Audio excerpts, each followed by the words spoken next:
Hi, this is Nick at Saratoga Wine here, and I wanted to highlight some very special wines today with our distributor, Kevin Idens. Kevin, let's talk about some of these wines that I'm really passionate and geeky about. This is Mount Eden Vineyards. Absolutely.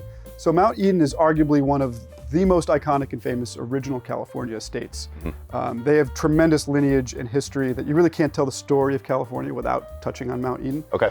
Specifically for the Chardonnay and the Pinot Noir here, it actually begins in the late 1800s by a gentleman, Louis Latour, famously in Dijon and Burgundy. Of course, yeah. Cuttings from those vineyards came to California, and then they were planted and recultivated by a gentleman named Martin Ray in the late 1940s here at Mount Eden Estates, at a time when this really kind of predates what we think of as the history of Californian wine Probably history. Wasn't much Valley. There, yeah. No, this was not.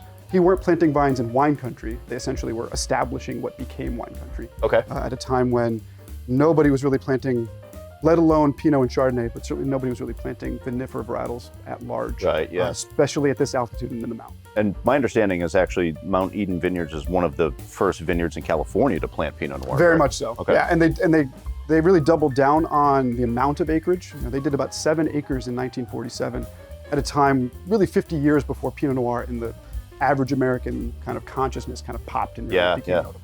And 7 acres still seems pretty minuscule. It is still pretty small. I mean, things, it's a large area to mow if that's your property, but it's a small vineyard.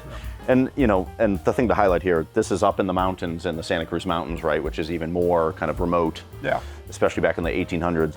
Santa Cruz Mountains are very appropriately named. We are at extreme altitude. Okay. You can actually look north out of their tasting room, which is also their living room, and see the entire length of the Bay Area. Right. The fog will roll in just about every afternoon, and you'll see that fog creep down onto the feet of the vineyards just about every single day. So you get this tremendous microclimate of full exposure to the sun and this kind of cooling Pacific Ocean air that comes in every afternoon. Yeah, and you get that, nice kind of cooling effect that helps to keep the grapes fresh, and then certainly at night you get that diurnal shift, right? Absolutely. Because they're so close to the ocean as well. You get that classic Californian sunshine, but then that, as you touched on, that winter or that spring kind of temperature shift that you get this time of year, you get this kind of push-pull effect of plenty of warmth, plenty of richness and ripeness and sunshine, but then that cooling air keeps acids really high and the wine's really fresh. And I think the thing to remember with these wines, both the Chardonnay and the Pinot Noir, they're very Burgundian and styled, right?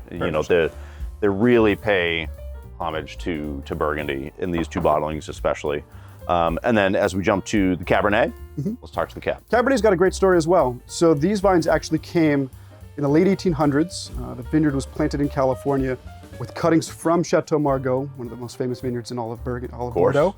And they were not only brought from Margaux, but they were planted in the same percentages and the same vineyard density, essentially to mimic Bordeaux and Margaux specifically in California, to California's climate. And there's really there's such a finesse to this cab. It's mountain cab, so you have the structure, the tannins and the fruit, but there's incredible just finesse, and they're gonna age forever. We were talking about how kind of Bordeaux inspired these were. You get that real kind of cedar, cigar wrapper quality to them as well, but there's such a floral note, and they're gorgeous wines. I'm a huge fan of Ridge and their Montebello bottling, which comes from the Santa Cruz Mountains as well. This kind of competes with that at almost less than half the cost. Thank you for educating us, on these today, and we look forward to introducing you to these amazing wines, and I really hope that you get to enjoy them. So, cheers.